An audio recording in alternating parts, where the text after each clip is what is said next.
Hi. Sorry, did I startle you? When you're used to hearing a certain type of commercial, something like this can, well, take you by surprise. That's kind of how it is with the Lexus RX, a vehicle that has continued to defy expectations for over 25 years. From the first luxury vehicle of its kind, to the first hybrid luxury vehicle, to the only plug-in hybrid worthy of the RX name. We understand you want more than the everyday SUV. And isn't being understood an amazing feeling? Experience amazing at your Lexus dealer.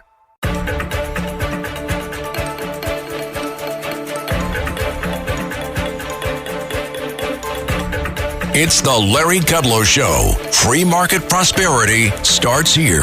Now, here's Larry Kudlow. Hello, folks. I'm Larry Kudlow. This is the Larry Kudlow Show, and it's great to be with you as always. By the way, you can get us over the internet. You can get this show, radio show, over the internet, live streaming. LarryKudlowShow.com, LarryKudlowShow.com. You can hear us all across the country, throughout the world, including the solar system and the Milky Way. So you can get us everywhere. And during the week, please dial up Fabulous Fox Business Network every day, Thursday and Monday through Friday, every day, Monday through Friday, 4 p.m., 4 to 5 p.m. The name of the show is Kudlow, 4 to 5 p.m. every day, Monday through Friday on Fabulous Fox Business Network. And if you can't get there at 4, well, just text your favorite 9-year-old, and she will show you how to DVR the show. DVR the show. DVR is not that hard to do, believe me. Or you could TiVo the show. A certain former president, who happens to be a friend of mine, tells me he TiVos the show. I don't know. I don't know about TiVo. I know about DVR, but you can TiVo if you want to TiVo. I want to talk about... I want to begin by talking about this whole crack-up of the Secret Service, which has not given President Trump, former President Trump, I call him President Trump, has not given him full presidential protection. And this story gets worse and worse. And Mr. Trump, you know, after 2 failed assassination attempts, providentially, they failed. The Lord's hand, they failed. Still, we don't know, and he doesn't know, if he's getting full presidential protection. And this news conference that the new, acting director of the Secret Service, the guy's name is Rowe. I mean, that was just word salad, bureaucratese. I don't know what he was talking about. Said nothing. He said absolutely nothing. And that is so alarming. Absolutely alarming. You know, after the first assassination attempt at Butler Field in Pennsylvania, where Mr. Trump was grazed by a bullet in the ear, 1 person in the crowd was killed, several injured. The Secret Service told everybody, but they told the Trump campaign that they would get full presidential protection. And that was a lie, an untruth, okay? Washington bureaucrats, I guess they don't lie, but they do tell untruths. It wasn't true because we learned that with the Trump golf course episode, a failed assassination attempt, we learned and saw clearly there was no protection in the outer perimeter of that golf course, and there was inadequate protection on the golf course. They had not scoped it out ahead of time, and this lame excuse that they didn't know he was going to play golf. Of course, anytime he's in Mar-a-Lago, on a Sunday or Saturday or Sunday, anytime if it's a nice day, he's going to go out and play golf. They should know that. And if they had the full complement of agents, then they would have scoped out the interior perimeter, the exterior perimeter, drones, dogs, the whole 9 yards. It wasn't true. That didn't happen. It was a miracle that one of the agents saw in the brush, in the bushes, a barrel of the gun sticking out. I mean, that's a miracle. It's a golf course, with bushes everywhere. But again, the service should have been all over it. And it turns out there was a pathway into that spot. We saw camera pictures, and there was an opening, and people knew there was an opening. And in the past, that opening was covered, but not this time. And the Palm Beach County Sheriff said, well, he's not the sitting president. This would have had the entire golf course surrounded, but because he's not, security was limited to the area that the Secret Service deems possible. There wasn't any proper sweep. Now, we heard this acting head of the Secret Service. It's just gobbledygook, bureaucratic gobbledygook. We need a shift in operations. What does that mean?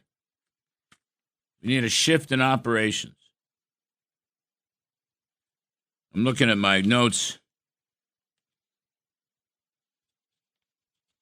Let's see. The Secret Service was to blame, he says. Ronald Rowe, this is the head of the service. He talked about a communications deficiency out in Butler, Pennsylvania. He said the service was wrong and made mistakes. They didn't connect with the local authorities. The agency is now moving into the accountability phase. What does that mean, accountability phase? Could you tell me, what is it? It doesn't mean anything. Communications deficiency, I know that. But the whole presser that this guy Rowe had, paradigm shift he talked about, what does a paradigm shift mean? Or a shift in operations? Or here's one. Principles of Secret Service methodologies has to be changed. What does that mean? The methodology failed. Now, I guess they've suspended some of the agents. Frankly, my point was, going back to July 13th and the awful assassination attempt where the bullet grazed President Trump's ear, my thought, and I said this on the TV show, I said this here on the radio show, is all the agents who were there in the field and the leadership of those agencies, it's the Pittsburgh office and, frankly, the Washington office, they all should have been put on administrative leave, taken off the field, administrative leave, and part of the investigation. And hopefully the investigators will investigate properly. That's what they should have done. Now, the interesting thing is, Mr. Trump was very gracious about particularly the Florida episode.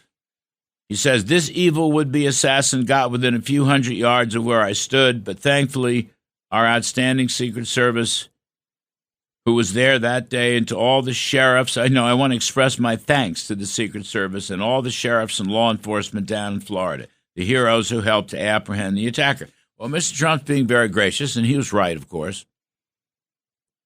In a sense, the Florida episode was an individual success because of the, miraculously that agent saw the barrel of the gun and fired off shots, and eventually they caught the son of a you-know-what. But it was a bureaucratic failure because they had not surrounded the golf course. They had not done what might be called full presidential protection. Now, the House passed a bill, and that's really the clearest point that we can make so far. They say, and this is bipartisan, I'll give credit where credit is due, Democrats and Republicans. The vote was 405-0. And the guts of the bill says impose uniform standards for the security of presidents, vice presidents, and major White House candidates. Okay, that's good. That's good. That's exactly right. But that bill has to pass the Senate. I'm sure it will, but it's going to take time. There's still, 45 days left in the campaign. Joe Biden has not done a thing. I think you heard one word, one sentence. And Mayorkas, Alejandro Mayorkas, who is the Secretary of Homeland Security, he's the guy who oversees the Secret Service. And he is just basically nowhere to be found.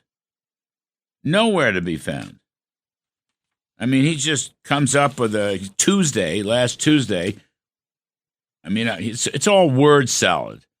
The Secret Service has enhanced the former president's security posture, so he's receiving a level of security commensurate with the fact that he's a former president and on the campaign trail. So his alignment with the security posture of our president is, in fact, quite appropriate. What's that mean? Here, this is what the House bill imposes uniform standards for the security of presidents, vice presidents, and major White House candidates. So that means if you're a major candidate, obviously Trump is, and by the way, the vice president, although she's already covered, they get full presidential protection. But Mayorkas didn't say that. Word salad, security commensurate. Alignment with the security posture. What? Just nonsense. Mayorkas, nowhere to be found. Biden, nowhere to be found. Here's my point. You got, I believe, is it 45 days left? I believe it's 45 days left in the campaign. Mr. Trump is out there. I mean, so is Kamala, but Kamala's not out there near as much as Trump. And the question is, two questions. Number one, is he now getting total presidential type protection? Full protection, as per the House bill. Has that happened yet? We don't know. He's out there, but we don't know that yet. The second point I want to make is the Secret Service itself cannot be counted on under current leadership, the top levels, and badly needs reform and change. It's part of the swamp. And let me add the FBI is part of the swamp. And let me also add separately the CIA and the intelligence community, part of the Washington, D.C. swamp. How good is the Secret Service? Well, I suspect the field agents, many of them are very good. Very good. I suspect those who surround the candidate or the president and would take a bullet, I think they're very good, but not all of them are very good. There's a lot of DEI in the recruitment of Secret Service. They want more money, but they've already got $3 billion worth of money. They've had a huge increase in money. I don't think it's a money problem. I think it's an execution problem at the top. It's a management problem at the top. The place is run by liberals. My suspicions question whether they really wanted to help Mr. Trump, because if he wins, he's going to go and he's going to drain the swamp. He's going to go through all these security agencies, and it will not be pleasant for most of them. It will not be pleasant. How good is the Secret Service with left-wing biases and DEI hiring practices? It's a rat's nest that needs to be completely cleared out. That's my point. The leadership, the top layers, a rat's nest of DEI and liberal and left liberal people. And that is so concerning to me because I fear that there will be other crazy people going after Mr. Trump in the next 45 days. I fear that. And what I heard yesterday at the news conferences and what I didn't hear from Mayorkas, I mean, the House bill is the best thing. Get the Senate to pass it Monday. I don't think they're even in session, but we'll see. Pass it Monday. Get Biden to sign it or get Jill Biden to sign it, one of them. I don't know who's running the country right now. And give them the full protection. And get rid of the top layers of the service right away. Stop dithering. Get rid of them. Put people there. Fire people who are inept, including this guy, the acting director, Rouse, whatever his name is. Ronald Rowe. It's not personal. I never do personal. I'm just saying it's policy. The service, unfortunately, failed. And so far, we do not know if anything really has changed. And Mr. Trump's life remains in danger for the last 45 days of the campaign. I will stop here. We'll talk about this later in the show with Aaron Cohen and some other security experts. But I'm telling you, what I saw yesterday with this press conference, what I have not heard from Mayorkas or Biden infuriates me. 2 attempted assassinations. We haven't had this kind of thing since the 60s, and then, of course, they took a shot. They hit Reagan in 1981. So that was 40 years ago plus. I want the service to do its job. I'm Kudlow. We'll take a quick break. I'll be right back. This is the Larry Kudlow Show. Larry Kudlow here with an urgent warning. Washington is coming for your savings to pay for their spending mistakes. That's why thousands of Americans are shielding their savings with gold. For a free 2024 gold guide that explains everything you need to know, please go to colonialmetalsgroup.com/Kudlow or just call 800-621-3908. That's 800-621-3908 for your free gold guide and learn if you qualify for up to $7,500 in free silver now.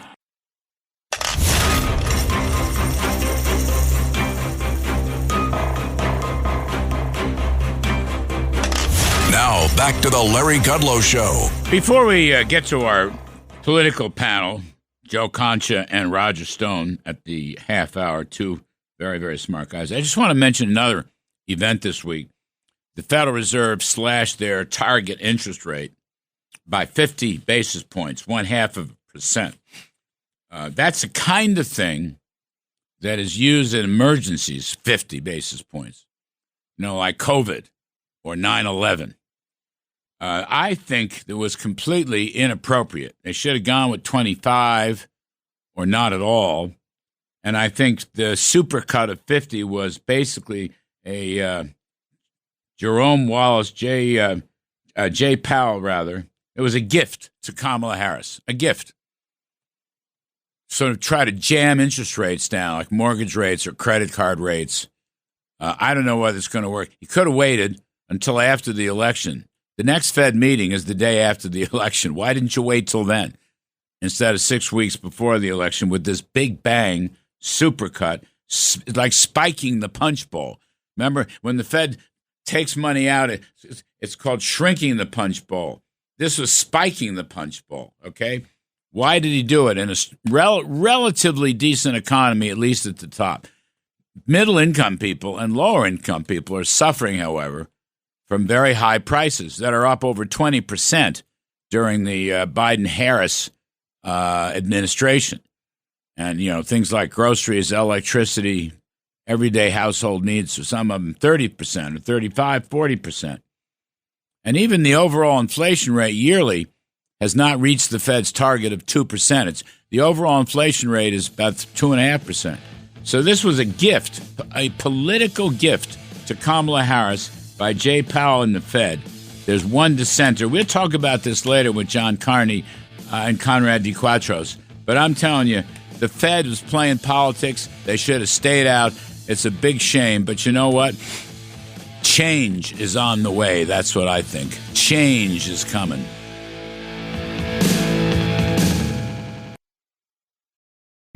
This episode is brought to you by Buffalo Trace Distillery. Powerful yet smooth. Contained but never tame. Proudly going their own way, but never going alone. This is the spirit inside Buffalo Trace Bourbon. Made at Buffalo Trace Distillery, the world's most award-winning distillery.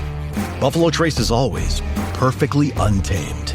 Distilled, aged, and bottled by Buffalo Trace Distillery, Franklin County, Kentucky. 90 proof, 45% alcohol by volume. Learn more at buffalotracedistillery.com. Please drink responsibly.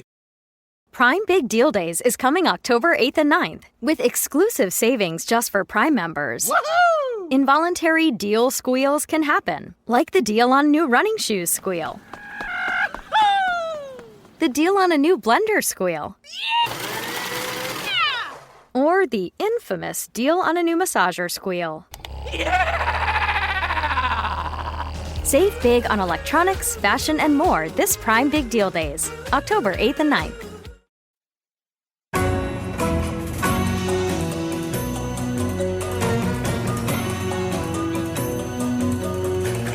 From Wall Street to the White House, this is the Larry Kudlow Show.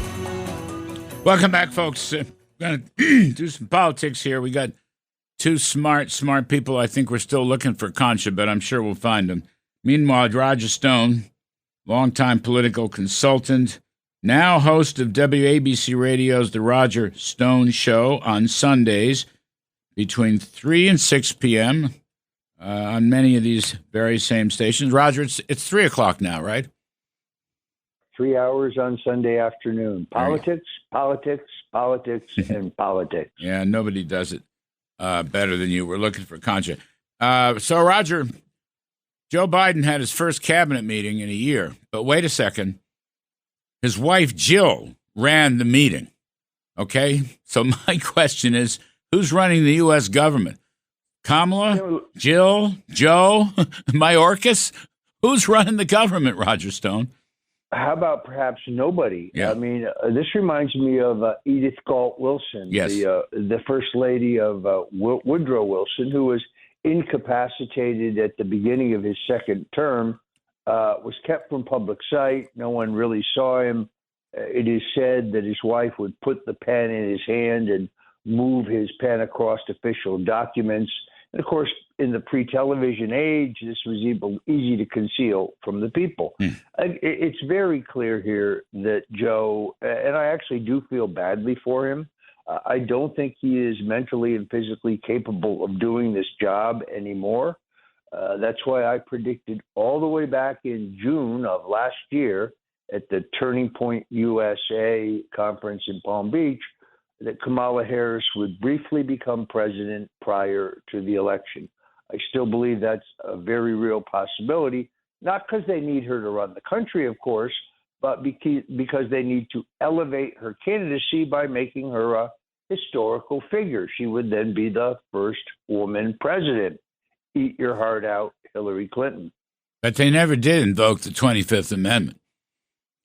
No, but I think they threatened to, and if they're threatened to do it once to get him to drop out of the race, I see no reason why they would not threaten to do it again.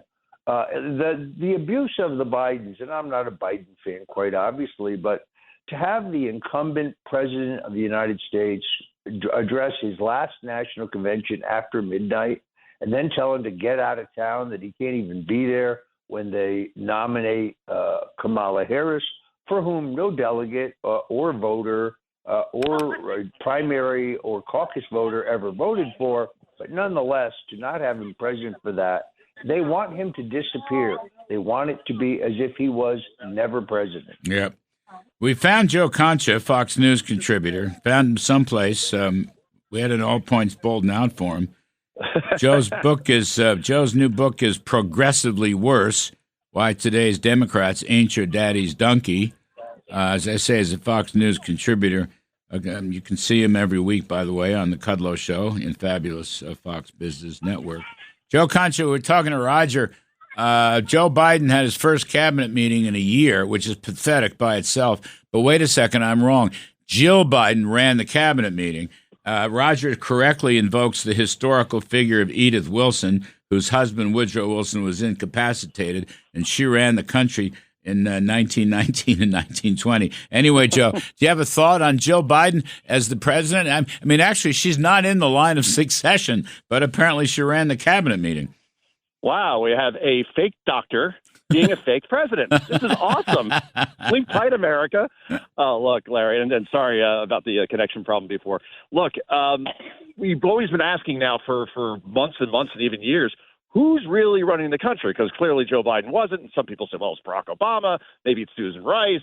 No, it's probably been Jill Biden all along. And that's why she didn't want her husband to step down or not run again when he should have announced years ago, because she wanted the power and didn't care about her husband's own health, about what this may do to him in terms of his legacy.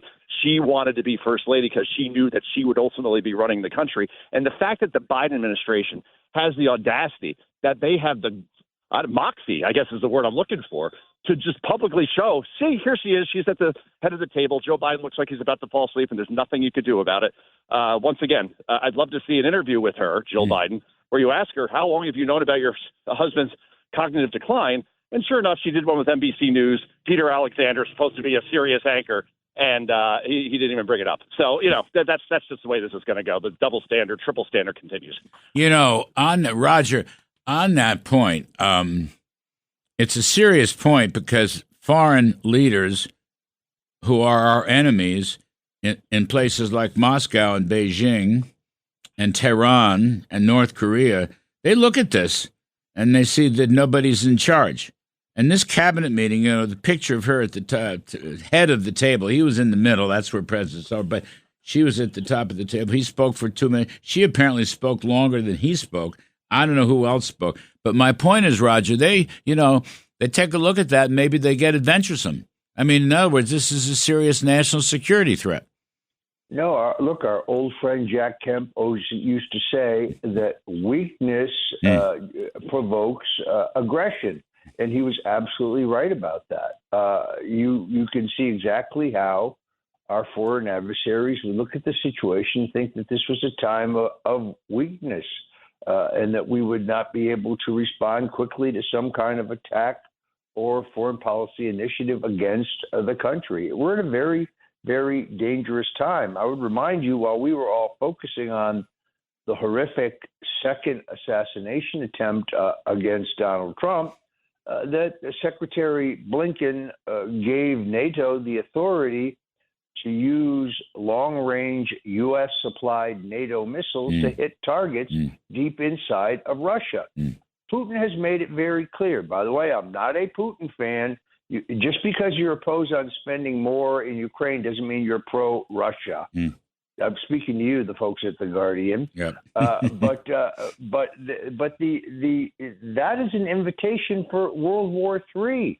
We are drifting closer and closer to World War III, while most Americans, understandably, are more concerned with the price of gasoline and how much their dollar buys at the grocery store and the diminishing value of their retirement vehicles, like their IRA or their 401k. So it's a very, very scary time in America because I think the people in charge are perfectly willing to generate a world war if that's what they think can keep Donald Trump out of the White House. And I would just add, Joe, my my opening comments were about the Secret Service failures and fiascos. And I have no confidence in the leadership. You saw this guy Rowe, nothing but, cliches and word salad. There are some very brave people in the Secret Service, but they failed miserably at Butler Field in Pennsylvania. And it was just incredible. The one service guy saw the barrel of the gun in the bushes of the Trump golf course in Florida. Okay. But they didn't guard the perimeters. Trump does not yet, still to this point, Trump does not yet have full presidential type protection. All right. The House bill gives it to him. If the Senate signs it, then you'd have it. But we'll see how that plays out. But the point I'm making, Joe Concha, is Mayorkas is saying nothing about this, nothing but word salad. Joe Biden is incapacitated for whatever reasons. And I have no confidence that this Secret Service, we got 45 days left, and I'm praying for the safety of Donald Trump. But I'm watching the Secret Service. These reports have not yet been fully fleshed out. The investigations are not fully fleshed out. This is something Mayorkas should be doing. He doesn't. This is something Joe Biden should be doing. He doesn't. And this is something Kamala Harris is vice president. She doesn't even talk about it, Joe. I mean, I'm very worried because I still don't believe that Trump has adequate protection no matter what they say. He absolutely does not. I mean, can you believe this guy? He is in a sniper's nest next to the sixth hole at Trump International for 12 hours. Not one person could walk the perimeter. You would have seen him quite easily if you did that. So what does that tell us? I mean, I understand incompetence, but I'm almost past that point, Larry, because for this to happen twice in 64 days where you don't secure the one roof that has line of sight to the former president in Butler, Pennsylvania, where you still send him out on stage when you know there is a threat out there. How could that possibly happen? And here's the worst part. No one's been fired. Not one person. Right. The head of the Secret Service, she had to resign in shame, but Joe Biden won't fire anybody. Kamala Harris, as you said, won't talk about it. And Mayorkas is the most worthless person probably on the planet, doesn't do anything about it either because he knows there's no accountability, so screw it. And I'm worried. I'm worried that we are now asking the question, not can Donald Trump win, can he even get to Election Day, given that it seems like the Secret Service doesn't seem to be very interested in protecting him. Yeah, 100%. All these agencies, just one last point, Roger Stone. These agencies are run. I put the Secret Service in. I know all about the service. I've served 2 presidents, and I like the Secret Service agents, many brave men and women. But the leadership at the top, and there's so much DEI in the recruitment of these agents and so forth. But at the top, it's like the FBI. It's like the CIA. It's like a lot of the intelligence agencies. These have been populated by liberals or ultra-liberals. They hate Trump. They know if Trump wins, he's going to clean house and drain the swamp, quote unquote. He's even got Elon Musk talking up this efficiency. That's all about these agencies. I have no confidence in them, Roger. None whatsoever. And when I watch this guy row at this presser, it just I'll say one thing. It made me afraid for Trump, and it kind of broke my heart because they don't know what they're doing. It's very clear they don't know what they're doing. And all the leadership, the top 3 or 4 or 5 levels, should be completely removed with competent people, Roger. I'll give you the last word before the break. Larry, it could be worse than that. It's entirely possible that they do know what they're doing. No. And that's what really disturbs me. I completely share your concern. In fact, I'll go so far as to predict that there will be another attempt on the president's life. I'll say this before the break. I interviewed Senator Tommy Tuberville, who's becoming a very influential figure, I might add, in the U.S. Senate. But Tuberville basically said what you just said, Roger Stone.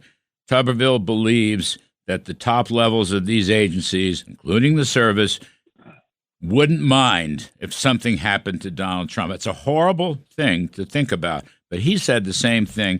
And I've noticed in the days since then, he said that about a week ago, others have echoed that terrible thought.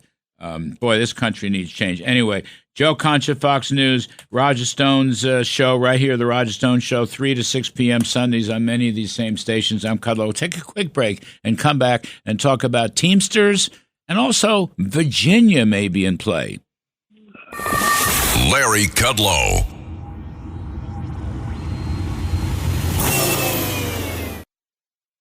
And we're back with Canva Presents Secret Sounds Work Edition. Caller, guess this sound. It's a mouse click. So close. That's actually publishing a website with Canva Docs. Next caller. Definitely a mouse click.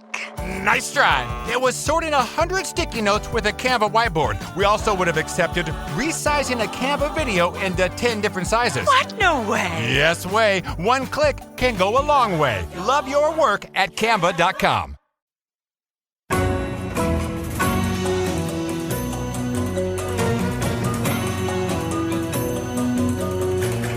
From Wall Street to the White House, this is the Larry Kudlow Show. We're talking politics with Joe Concha, Fox News contributor. Joe's new book, Progressively Worse. That's so great. Progressively is exactly right. And why today's Democrats ain't your daddy's donkey. And my longtime pal, Roger Stone, who's hosting the WABC radio show, The Roger Stone Show, which is on Sundays, 3 to 6 p.m., on many of these very same stations. Joe Concha, the Teamsters rank and file scored 60% favor Trump. Now, the leadership didn't come out for Trump, but they didn't endorse Kamala either. So it looks like, I think Trump's going to carry the Teamsters and like-minded unions. In other words, it's not just the Teamsters. I think there are other unions, maybe not the service union workers, the SEIU, but, various workers that work with their hands, have hard hats, driving the trucks and so forth and so on. I think this is a real warning sign for Kamala and a real plus for Mr. Trump. What do you think, Joe? I think it's the biggest news to come out of this week, quite frankly, if we're talking Monday until now, because as you say, it's not just the Teamsters. It will also be rank and file of the United Auto Workers, not the leadership, of course. And by the way, the Teamsters leadership, if you're listening, you are so spineless. Did you see the statement they put out justifying why they wouldn't endorse Trump? Because they said, we will endorse who our members choose to endorse. So that the statement they said, and I'm paraphrasing, we're not endorsing Kamala Harris because she didn't get a majority of votes. In other words, 51%. As you said, it was 60 to 30, basically, as far as Trump's support there. But they said, and we won't support Donald Trump because he didn't have unanimous support. The Teamsters, but you want 100%? That's the only way you're going to go? But it doesn't matter because when they release those numbers, which are devastating to Kamala Harris, to your point, that was basically the endorsement without saying it, right? Like, oh, here's what we have internally, so this is what our members are thinking. And you think about where the Teamsters have most of, or a big chunk of their membership is in Pennsylvania and Michigan. And the United Auto Workers, same deal. I think those states are close enough where if enough people are voting for Donald Trump from those two unions alone, that could be enough for him to win those states. So, yeah, this is huge. And once again, it shows, Larry and Roger, that Democrats are the party of elites, right? You saw there's Kamala Harris with Oprah Winfrey and all these phony actors, right, on that horrible coronation they did for on Thursday night. And then there's Trump getting support of the real working men and women of this country. That's the difference right now. And it's flipped the whole script because Democrats used to be known as that party. Now they're not anymore. They ain't your daddy's donkeys, that's for sure. Yeah, that's right. It's right out of your book. Roger, thinking, as Joe mentioned, the UAW, I was thinking, steel workers and pipe fitters and I don't know, petrochemical unions, all those people. I mean, I think Trump's going to do extremely well there. Well, the other brilliance here is his proposal to end the tax on tips cuts very deeply into the culinary union in Nevada and the hotel and restaurant workers union in New Jersey. It's the same national union. They just have different names locally. In Nevada, the culinary union in Nevada and Reno, these are the people who work in the casinos and the casino restaurants. That was the backbone of Harry Reid's Democrat machine. Trump has cut very deeply into their membership with that proposal. New Jersey is also in play. Trump speaking in Uniondale is brilliant, not just because New York will be close, but New Jersey is actually in play, and a substantial amount of the media from the New York market spills off into eastern Pennsylvania. So that trip, in which, by the way, 60,000 people showed up to the Nassau Coliseum, which only seats 16,000. Wow, 60,000? Yeah. 60,000. Whoa. That is the estimate of local police. It was an amazing event, but the media coverage of it hits three states where Trump is now in contention. I would admit to you, New York is a long shot, but New Jersey's not a long shot. Trump is gaining swiftly in New Jersey, and of course, Pennsylvania could be the ballgame. Also, is a story in the New York Times Siena poll showed how unpopular New York Governor Hochul is. In fact, Trump's favorability was much higher than Hochul's favorability. Now that, as you said, New York's a long shot for Trump, but underneath that are the congressional seats that are necessary for a Republican House majority. There's 4 House members that are involved in that, and there may be more. I mean, Ed Cox, the chairman, the Republican state chairman, and a dear friend, he and John Faso, former House member, stopped the gerrymandering and redistricting several years ago that allowed the 4 seats were crucial to the House Republican majority. Hochul is so unpopular, she may be dragging down the whole underticket. I mean, very interesting point. Let me just go, Joe Contra, I'm reading that Virginia is in play. Latest poll, Virginia. I think only 2 points separate Trump and Kamala. I had Governor Youngkin on the TV show this week, and he was the guy was pretty good, actually, pounding away on the economy and talking about how Virginians have suffered from that economy. I mean, if New Jersey's in play and Virginia's in play, wow, That's a different election than 2020, even than 2016 to some extent. What do you think, Joe? As a Jersey guy, I will tell you it is absolutely in play. Just talking to people on the ground, people who said they have voted Democrat before are now just completely tired of it. And cost of living mainly is what's blamed. I believe Virginia's in play as well because Glenn Youngkin's at 60% approval in what is pretty much a blue state. So if you got a governor that popular and he's campaigning the hell out of it for you, then that's going to be in play. But let me give you two more numbers here. It was from the Fox News poll in the crosstabs. Amazing. Donald Trump is at nearly 30% support among blacks nationally, black voters, right? That's incredible.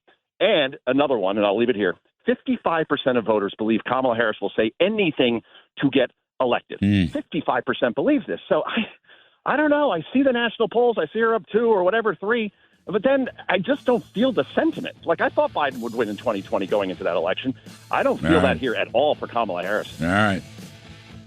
Trump's winning almost half of the Hispanic voters, which is remarkable. Joe Concha, Fox News, thank you so much. Roger Stone, The Roger Stone Show, 3 to 6 p.m. Sundays on many of these same stations. I'm Kudlow. We're going to come back and talk about the Federal Reserve's gift to Kamala with John Carney of Breitbart News.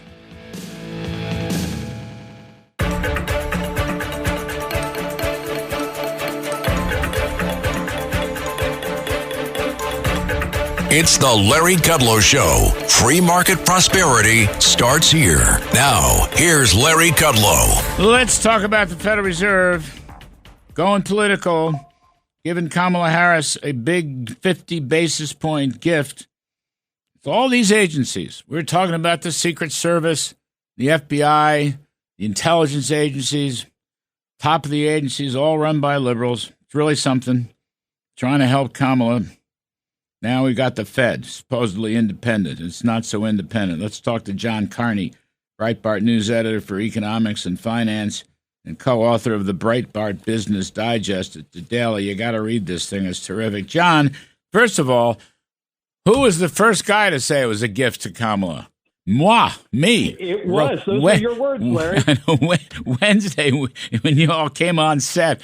I mean, really, in the next segment, I'm going to have Conrad DeQuatros, who's one of the best numbers guy in the business, and he's going to show how the Fed has given up on data dependency. But this thing, John, Trump is properly pounding it on the campaign trail. I talked to him about it.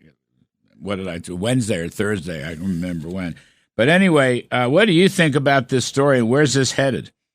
So one of the things that I think is very interesting is that the media and the Democrats are talking out of both sides of their mouth on this. When Donald Trump complains that it was a political move, they say, he's interfering with the independence of the Fed. And yet, at the same time, you have a Washington Post story admitting that this is a big boon to Kamala Harris. Oh. And they have Mark Zandi, who's he's a good economist, but he's a Democrat through and through at Moody's Analytics, saying that this is a economic tailwind for the Harris campaign. Who is it, John? Was it Jeff Stein who wrote the piece in the Washington Post? Yeah, it was Jeff Stein wrote the Washington Post piece. Yeah. And they are admitting that yes, this is meant to help Harris. It helps Harris. And yet, when Donald Trump points that out, they say, "Oh no, it's interference with the Fed." Which is something they've been saying for the longest time. Larry, you were there. You remember Donald Trump said all along, I'm expressing my opinion about what the Fed should do, not dictating what they are going to do. Mm-hmm. And yet they screamed that it was, interference. But of course it wasn't. Elizabeth Warren, Sherrod Brown, they write open letters urging 75 basis points. Joe Biden says, I bet you they're going to cut by the end of the year. Guess what? His bet was right. So, talk about interfering with the independence of the Fed. If Donald Trump said it, they would freak out. It's a form of Trump derangement syndrome that anything Trump says is interference with the Fed. Anything the Fed does, no matter how helpful it is to Kamala, they say, no, it's not, except when they think they're talking among themselves and they admit, this definitely helped Kamala. Fox Business News, Edward Lawrence, reporter, he's a very, very good reporter, asked Jay Powell if this had any political overtones. And Powell's answer was pure word salad. I mean, it was just pure word salad. He refused to answer the question, and I think that's very telling. And one other point, John, Mickey Bowman, who was a Trump appointee to the Fed, dissented. All right. Yes. It's the first dissent, and I don't know how you tell me how long, but that irked Jay Powell when he was asked about it. You could see it. Well, everybody else said this, blah, blah, blah, blah. But the fact that he really wanted a unanimous committee to support him. She, I think, recognized it is the first time we've had dissents from Fed presidents who, they rotate in and off of the committee. But Fed governors vote in every committee. They're appointed for 14 years. So they're there. This is the first time, and it's very rare for a governor to dissent from the Fed chairman. And so this is the first time, I think, since 2005 that a Fed governor has dissented. And she said something very reasonable, which was, why are we doing 50? We could have done 25. I would have, frankly, gone even further. I see no reason on earth to do this except politics before the election. Why not wait? The next meeting, as you've said, the next Fed meeting is the day after the election. So they could have waited 6 weeks. That's what they could have done. And then why? I mean, it's so clear that this was a political move. I mean, what's the impact going to be? Is there any impact of this boosting Kamala? I think it prevents the stock market from, deteriorating. Is one, obviously, lower rates, easier financial conditions gives a boost to the stock market.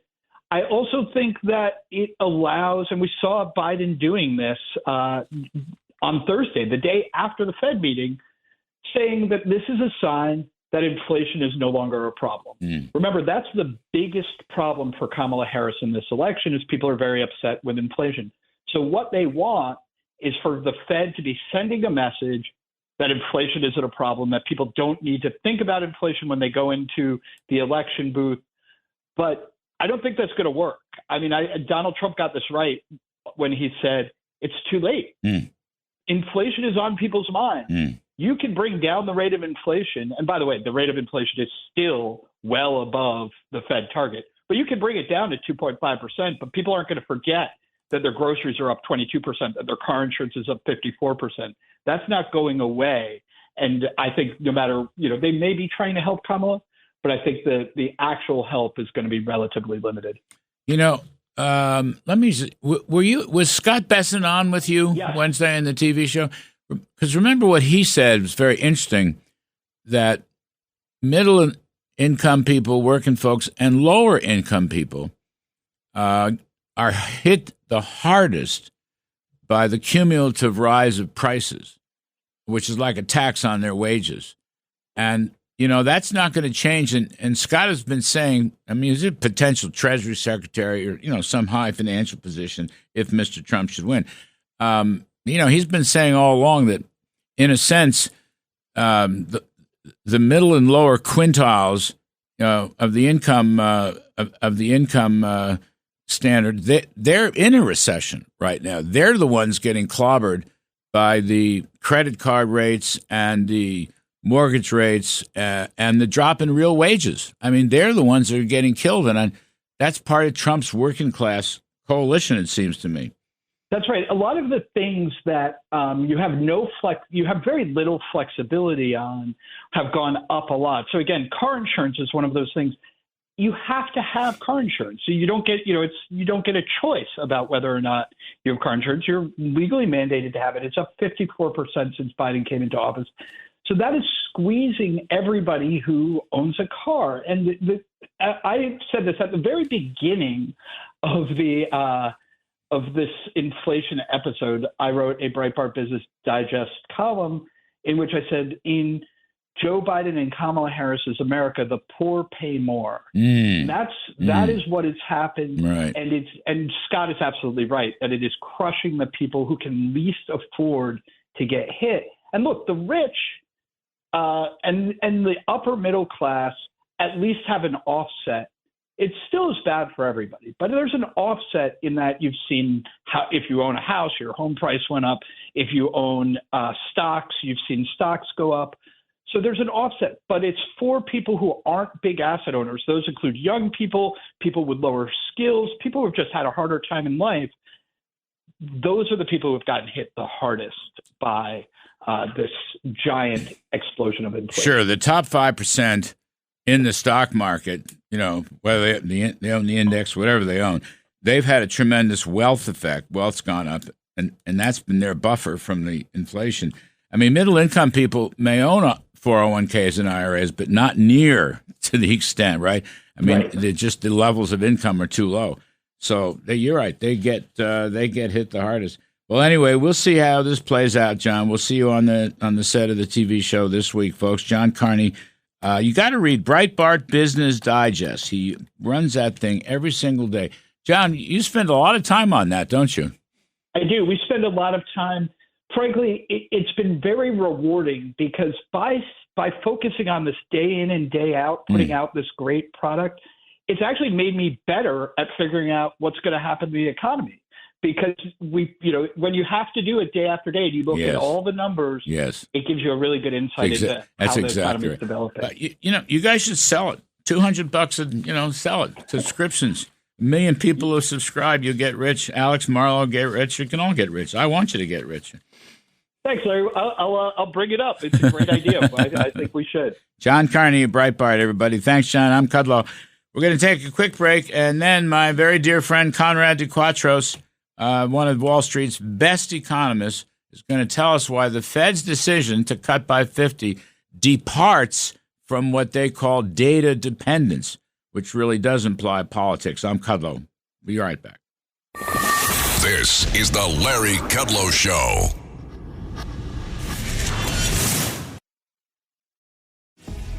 Looking to invest? Start your journey by exploring exchange-traded funds with Global X ETFs. Exchange-traded funds, or ETFs for short, create baskets of stocks, bonds, and other assets that you can buy in a single trade. Global X specializes in ETFs that track emerging trends, like the rise of artificial intelligence, as well as strategies aimed to generate income potential.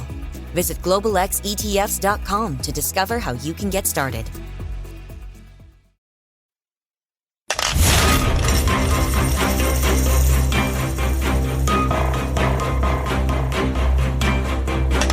Now, back to the Larry Kudlow Show. So we're going to talk some more about the Fed and also which direction, where's the economy headed, with my old and dear friend Conrad DeQuatro, Senior Economic Advisor for Breen Capital and a founding partner of RDQ Economics, with my former deputy, John Riding. Thank you, Conrad, for this. I'm just reading your report.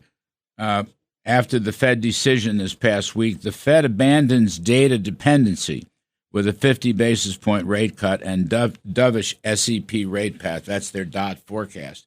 So I was talking to John Carney, but more sort of in a more macro political sense. But your point, and I agree with this, it's hard to understand why you would have an emergency rate cut. They only do 50 basis points. I mean, they did it for COVID and 9/11. When the economy doesn't look that bad. And I was just looking this morning, Conrad, the Atlanta Fed's GDP tracker, for whatever that's worth, but they're pretty good. They got 2.9% for the third quarter, which is not an emergency by any stretch. Anyway, tell me why you think they've left data dependency. Well, thanks for having me on, Larry. I think the points that you made are an important one in terms of the 50 basis point rate cut being tending to be something that is delivered in an emergency versus the more traditional 25 basis points. And if we look at the history of the Fed beginning to cut rates and beginning a rate cutting cycle, there's really only been 2 episodes in which they've started with 50 basis point rate cuts. The first was back in January of 2001, when there were signs that the economy was weakening quite significantly. Inflation was very modest back then. 1.7% was the core PCE inflation rating that they now focus on, although they weren't focused on it back then. But inflation was modest. The economy was weakening sharply. We'd had a year in which equity prices were falling sharply in 2000. And they started a rate cutting cycle with 50 basis points. The other time was in August of 2007 when we were on the precipice of a financial crisis. And it was right after employment had declined. We got the most recent employment report. It showed a decline in non-farm payrolls, and then they delivered a 50 basis point rate cut. So the point that I'm making about the lack of data dependency here is some of the points that you just made. The Atlanta Fed report, for example, which is showing GDP is tracking almost 3%. The prior quarter was 3%.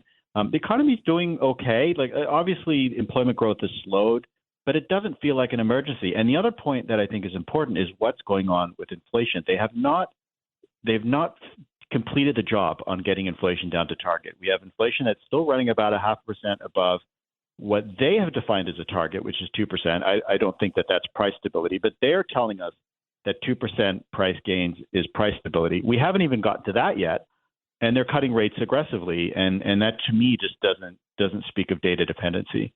You are writing, you and John are writing, we have a 3-year average PCE inflation rate, more than double the inflation target. The 3 years is 4.1%. That's a really interesting point. It's interesting because it's a trend, all right? And, what's his name? Chris Waller is saying the last 3 or 4 months, the PCE has come down, I think, below target. But, that inflation's tricky business. And once it gets into the innards of the economy, there's some evidence on consumer confidence surveys that inflation expectations actually might be ticking up a little bit. But the trend is not your friend.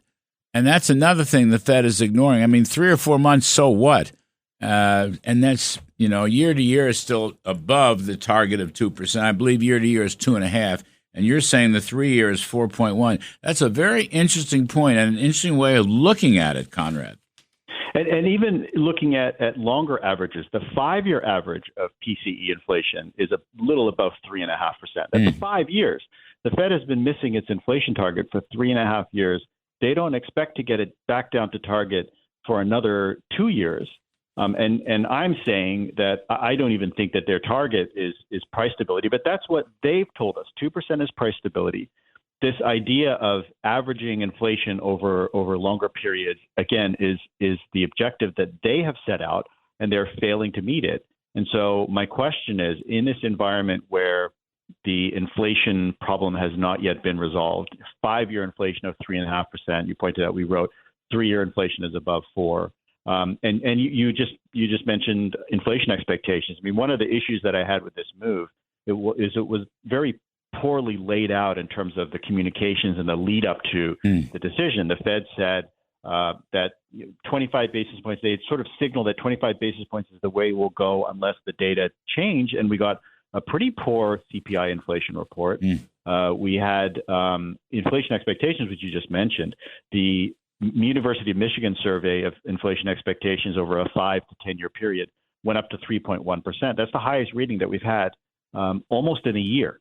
And in the face of that, they delivered a large rate cut. And to me, I just don't see the reasoning for it if you're trying to explain it based on the data. And again, they're telling us they're making these decisions based on the data. And I just can't draw the dots between their supposed data-based policy decisions, the 50 basis point rate cut, and the actual data that we're seeing. Well, look, Jay Powell, and if you read the press release, it just says the economy is strong. I mean, it just says that. So that's why my first reaction, whatever I think, I don't think the economy is all that strong. I mean, I think you got problems in housing and manufacturing, but the consumer is driving the economy. And if the economy is strong, you don't cut rates, or you don't cut rates by half a point. Half a point. It sounds like we're in an emergency, Conrad. We're not. Yes, and I think some of the issues that you have, I mean, obviously there's the issue of communications in terms of the Fed didn't sort of outline they outlined their decision-making process and said that maybe if the data suggests we do something more aggressively, we'll do that. The data didn't show that. Yeah. And so in my opinion, what they've done here is they've sort of wasted a bullet in terms of an additional quarter-point hike, a cut that they didn't need to deliver. All right. Conrad DeQuatros, everybody. RDQ Economics, Senior Economic Advisor, Breen Capital, an old friend. There's no better Wall Street economist than Conrad DeQuatros. A quick break, and we're going to talk about the Middle East and Israel with Aaron Cohn.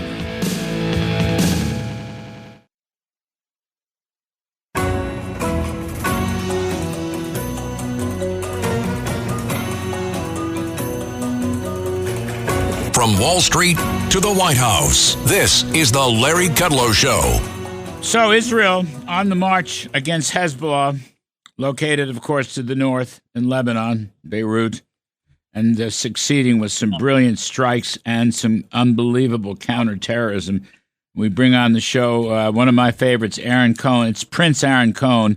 He's the Israeli special ops veteran and now founder of Cherries, which specializes in counterterrorism training for law enforcement. Aaron, thank you for doing this on a Saturday. We're much obliged. Good to be here with you, Larry. Always good to be with you. You know, I'm reading, I want to get to the pagers and the walkie-talkies and all that, but the Israeli airstrike, I guess yesterday, hitting the Beirut stronghold of Dayef, however you pronounce it. But here's the thing. They nailed this son of a bitch, Ibrahim Akil, the commander of Hezbollah's elite Radwan force, as well as some 10 commanders. This guy had a $7 million price bounty on his head. He was the guy, I guess, who was behind the truck bombings way back in 1983. It's dear to my heart because they killed nearly 300 U.S. military service people. That's point number one, breaks my heart. And number two, Ronald Reagan was president. I was a young man. I was the associate budget director at OMB. So we finally got this guy. And there's got to be a message here to the Hezbollah. How do you see it, Aaron Cohn? How do you look at this? Well, it was a really significant strike, Larry. The way I see this right now is Israel has really released the brakes.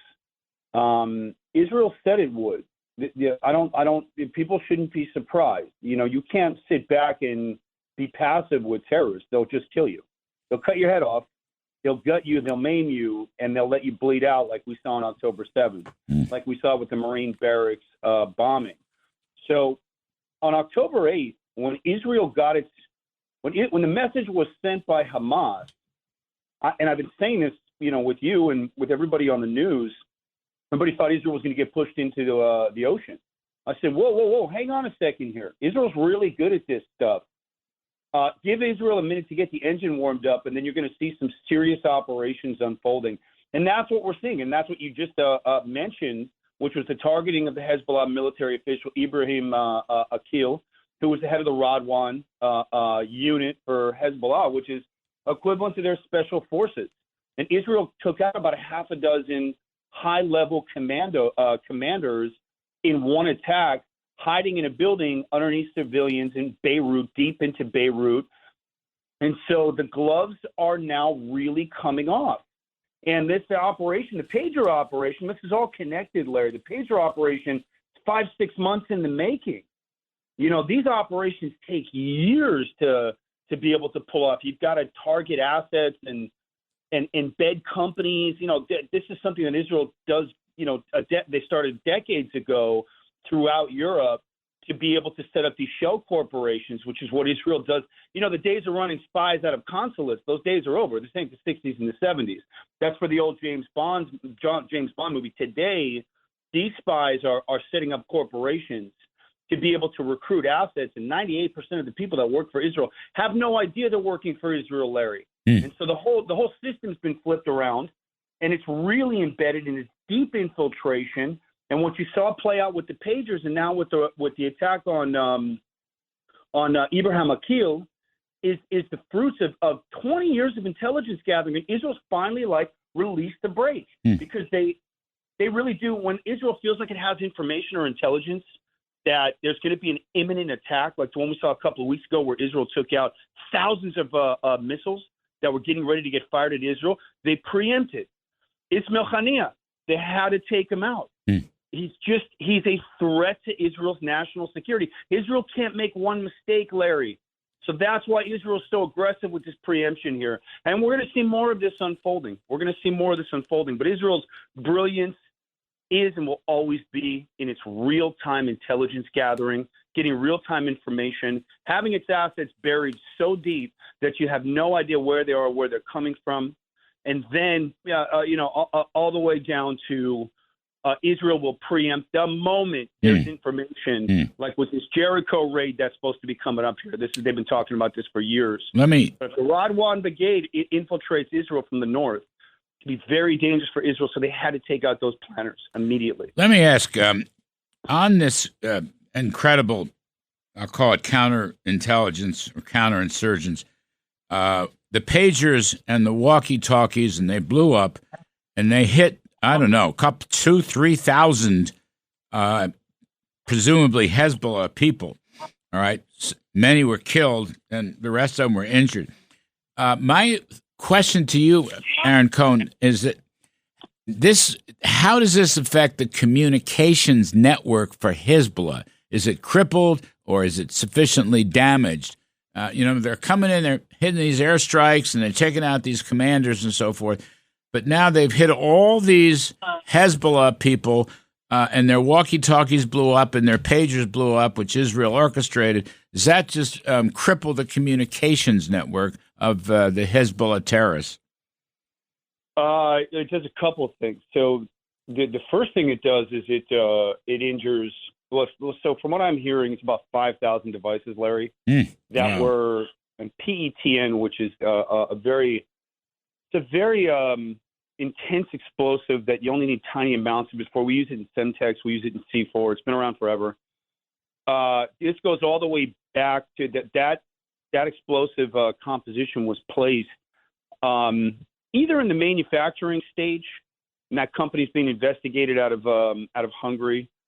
She probably had no idea that she was working for Israel. So that explosive was either placed in the manufacturing phase, but I'm also hearing from sources of mine that it may have been placed in the holding stage where it had to sit outside of Lebanon for a couple of months because they're very careful about how they bring in products specifically for Hezbollah. So there has to be like a 3-month hold, and that may have been when Israel got its little fingers in there. About 5,000 devices were tainted or infected with the explosives.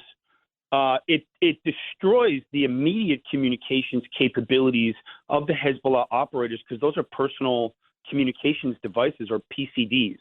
I mean, those are the devices that, that's your day-to-day, Larry. You're getting a page, you got to make the phone call from the hard line. And if you can't speak to each other, you cannot plan terrorism. You can't organize a thing.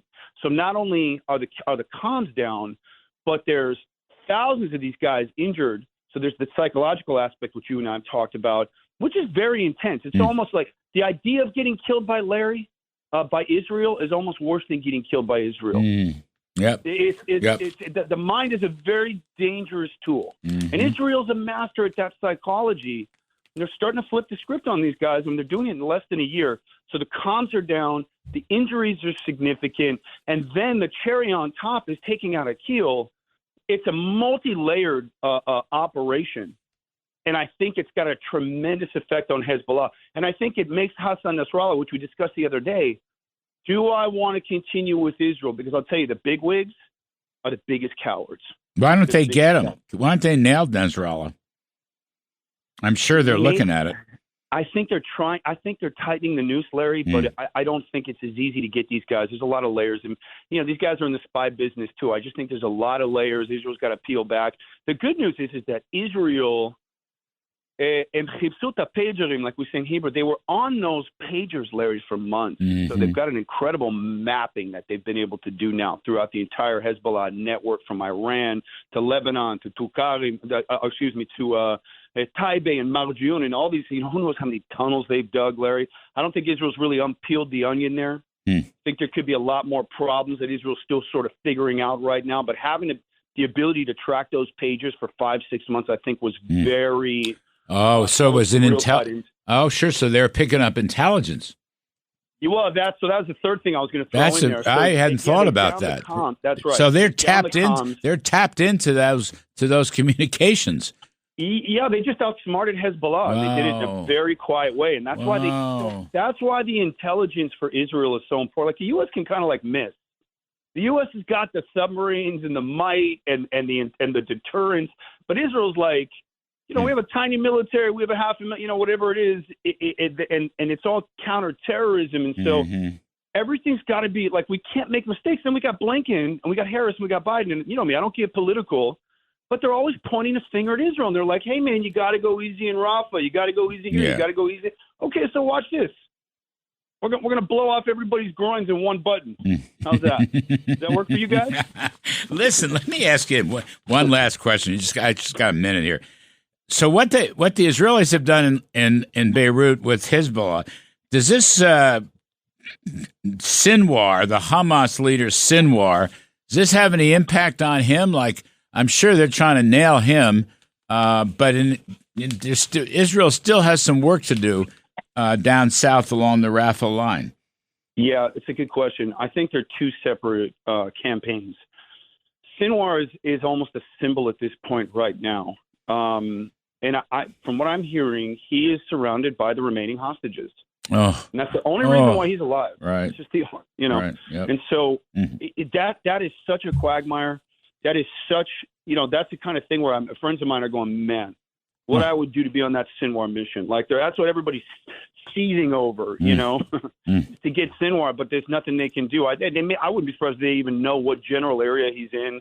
He could be surrounded by, the last 100 hostages. And so I don't think Gaza is an issue anymore, except for the hostages. I think the real focus now, and the IDF just said this a couple of days ago, Larry, time to start focusing our mission on the northern part, the northern threat. Right. And the reason why is because Hezbollah invades, and who knows, 50, 20,000, 30,000, 100,000, who knows how many. Israel's got itself a serious problem, but they got to get those 80, 100,000 civilians back in their homes. And I think Israel's done enough to Gaza at this point where it's quiet. Time to start focusing on the north. And the good news is Israel's been dealing with this crap for years.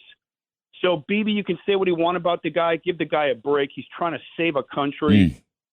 I've always been a fan of Bibi. I think he means well. Me too. Yeah, I think he means well. He lost his brother, who was a treasure. And the country, a treasure. The country has rallied around him. In the beginning, his polls were very bad. There were a lot of political issues. I don't want to go into it. But the polls now in Israel, very favorable to Prime Minister Netanyahu. Very favorable. He's been a good wartime leader, and you're right.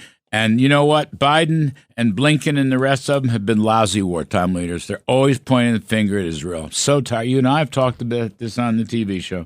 I'm just so tired of it. But God bless Israel. I mean, they're just brilliant. They're absolutely brilliant. Bottom line, the Israelis are smarter. You know what, Prince Aaron Cohn? The Israelis are smarter, okay? And they're doing it. That's what's happening here. And they're going to hold the line, win this thing. I'm sorry we're running out of time.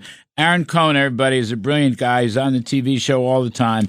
Israeli special ops veteran. He's got a new company called Cherries. And it's counterterrorism training for law enforcement folks. Thank you, Aaron Cohn. We appreciate it. Folks, take a quick break. Then Congressman Mike Waltz, brilliant guy, by the way, from Florida. And we're going to talk some more about this Secret Service disaster and maybe some other things. I'm Kudlow. Please stick around. Larry Kudlow.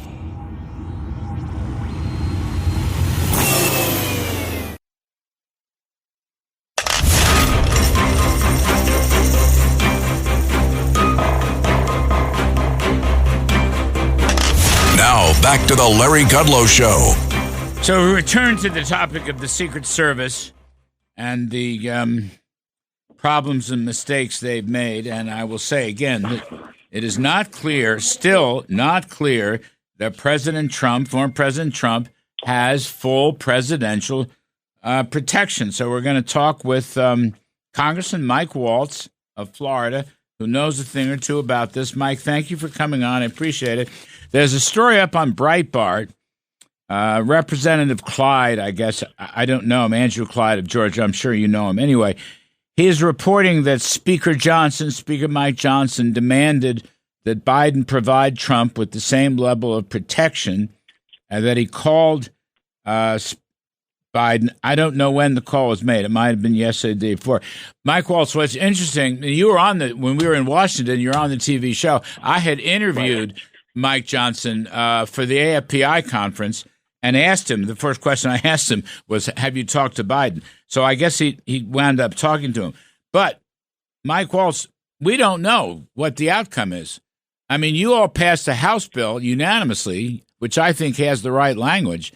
But as far as Mayorkas at DHS or Biden or the Secret Service itself, we don't know that they've actually done full presidential type protection. Yeah, Larry, good to be with you.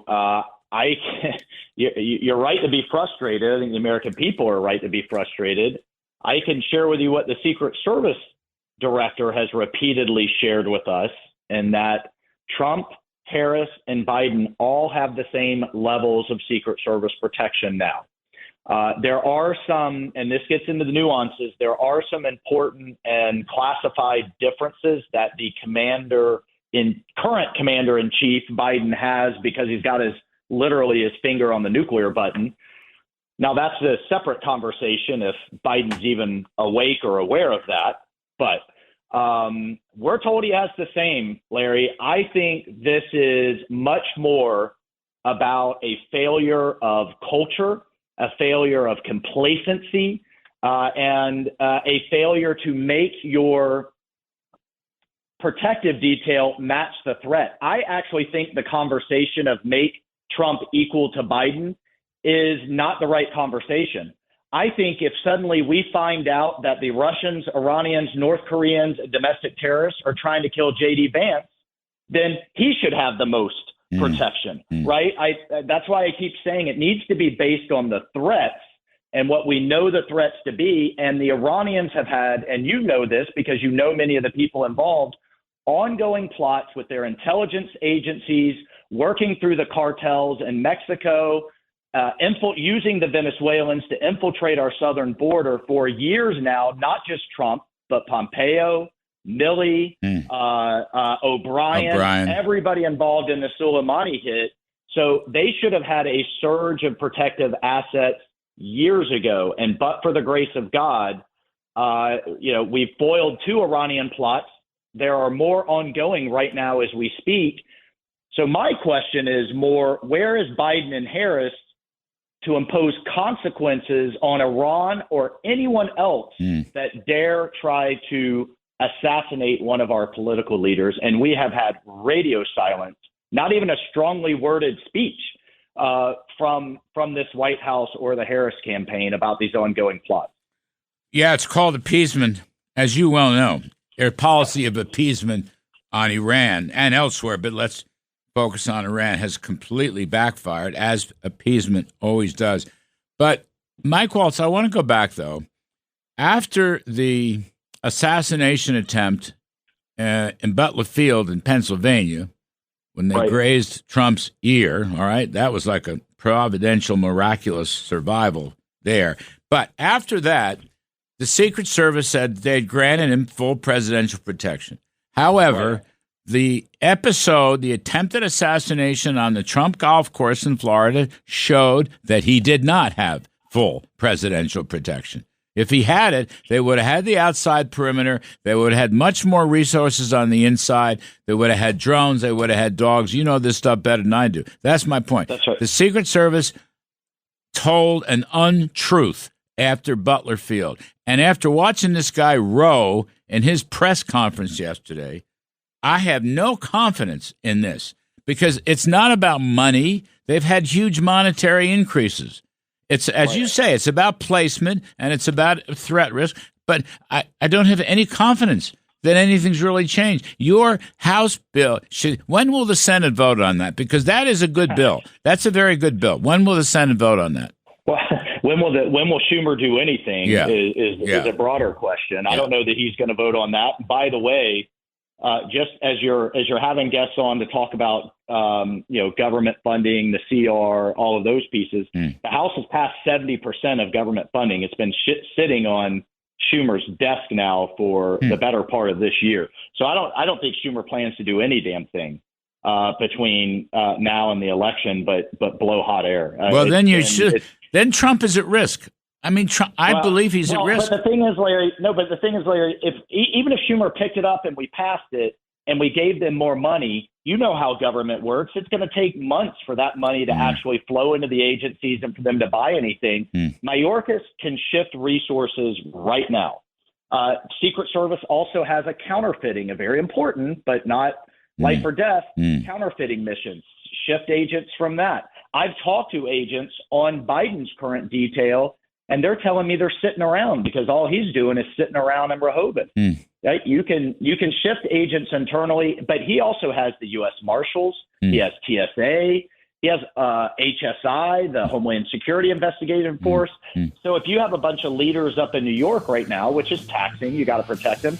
Shift those guys, right, and shift the agents to where the threat is greatest, and that's with President Trump. But that can be done now. The money will take a while to get in. All right. Congressman Mike Waltz of Florida, thank you, sir. We appreciate it very, very much. Folks, we'll take a break, and then on the other side, we're going to do some stock market work.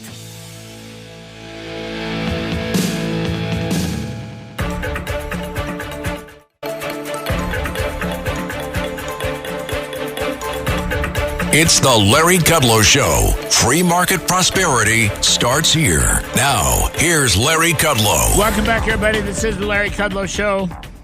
By the way, you can get us on the internet, live streaming on the internet, LarryKudlowShow.com, LarryKudlowShow.com. You can hear it around the country, throughout the world, including the solar system and the Milky Way. Don't miss a thing.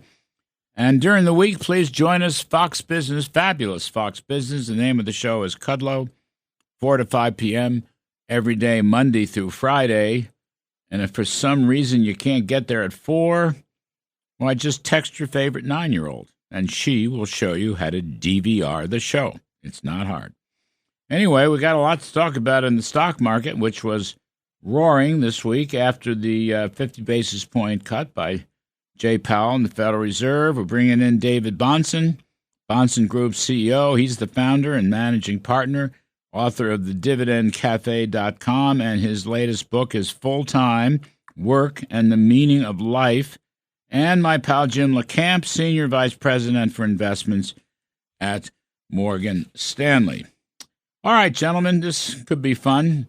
Let's see. The Dow is up 670 points. The NASDAQ 264, the S&P 500 up 77 points, so it was a big week. Interestingly, after the 50 basis point cut, interest rates in the Treasury market went up a little bit, 8 to 10 basis points. Anyway, David Bahnsen, what do you make of this story? Did the Fed do the right thing, and what's the stock market impact? Well, I think that the stock market has been pricing in the expectation of it for quite some time. And that's why a lot of this is so different than past rate cutting cycles. For one thing, we're not in recession. You know, it's true that about half the time the Fed begins cutting rates, markets are not up a year later. And the reason is a lot of times when the Fed is cutting rates, it's real bad economic stuff going on. There's a mixed bag right now in the economy. I think everybody knows that. But here's the real story to me, Larry, and I am just mystified why no one's talking about it. They are quantitative tightening while they're cutting rates. It's the only time since the financial crisis and they introduced the second policy tool of bond buying, the only time that the two policy tools in their toolbox are working against each other. I don't believe that can last. Yeah, it doesn't make any sense. It's an interesting point. Believe it or not, I read that in your Dividend Cafe. I do my best. I do my best. But that's an interesting point. In other words, to our listeners, in effect, the Fed is selling bonds out of their portfolio. That's their balance sheet, which continues to come down, which I personally think is a good thing. But it does contradict, as David Bahnsen said, the fact that they're trying to ease up on the interest rates. So, Jim LeCamp, why don't you react to that? Did the Fed do the right thing, number one? And number two, what about David's point that you have contradictory policy levers going on? It's really an interesting time, and I think David makes a very, very good point. And that's not the only confrontation that the Fed is looking at. We're also looking still at a massive confrontation between monetary policy and fiscal policy. And I think one of the reasons This economy is not in recession, and this is the wrong answer. But one of the reasons is we've still got a lot of government money sloshing around in the economy, particularly for infrastructure-type projects. The bad news is that last $1 trillion in growth that we've seen has cost us $1.5 trillion. So I think if Kamala Harris gets elected, and for that matter, Donald Trump, he is no spendthrift. Let's be clear about that. Either one are probably going to turn on more of the federal spigots, and I think that's going to be a real challenge for the Federal Reserve Board to be stimulating the economy by lowering rates at the same time we've still got trillions of dollars of money printing seeping into the economy at the same time. And the big question for investors is very, very simple. Are we going for a hard landing or soft landing? To David's point, soft landing, market average is a 17% return after the first rate cut. Hard landing, a 15% drop. And high-yield spreads are not showing recession yet, but there are a lot of parts of this economy that are firing on about 3 cylinders. Yeah, but just to react to the spendthrift point, Elon Musk is going to come in with a bunch of businessmen, if Trump wins, and take several $1 trillion out of the government. I love that. That's what if they can pull that off. It's an interesting. I love it. I love the idea. I'm not saying that this is going down the road. And first of all, we don't know who's going to win. I understand that, but I do think the Elon Musk connection, and I know it's a very real thing. I mean, I've talked to my former boss about it. He's going to give it his best shot, and he also wants to rescind, which needs congressional approval, but he would rescind the entire misnamed Inflation Reduction Act, which, Dave Bunsen, that thing's now worth over $1 trillion of, Green New Deal climate change subsidies that had nothing to do with inflation. So it's a speculative point, but I just wanted to throw it in. And one other point. During the Trump years, spending as a share of GDP was only around 20%. In recent years with Biden-Harris, it's up to 24 to 25%. And I think, Dave Bunsen, I don't want to have to defend every policy. In some sense, I'm responsible for some of the old policies, but they may trim a lot of fat from the government. Larry, I don't mean to take the other side of it because I think you're right about some of the instincts, and a lot of it is going to come down to personnel. Mm-hmm. If Trump is reelected, I got to see who some of the people are he's going to bring back because personnel is policy. Right. But look, we can talk about Elon Musk and taking some fat out of government. We can talk about infrastructure, getting rid of the badly named Inflation Reduction Act. There's a lot of things going on. But if they don't involve in a discussion of entitlements, then they're not doing anything. Because that is the real cause of government spending is transfer payments. The additional 3.5% of spending of GDP in the last 4 years has all come in transfer payments, every bit of it. Yeah, no, that's the problem. That's correct. No, those are the so-called smaller entitlements. But you're quite right. Well, look, we'll see.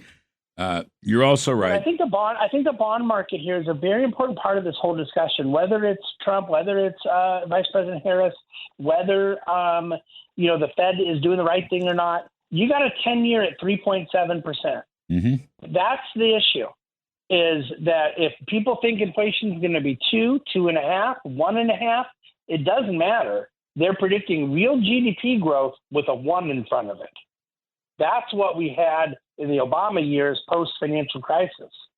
You cannot keep this country going the way we believe in aspiration, prosperity, growth, opportunity with 1.5% real GDP growth. And the bond market is telling you we're going back to that very low real GDP. It's not good.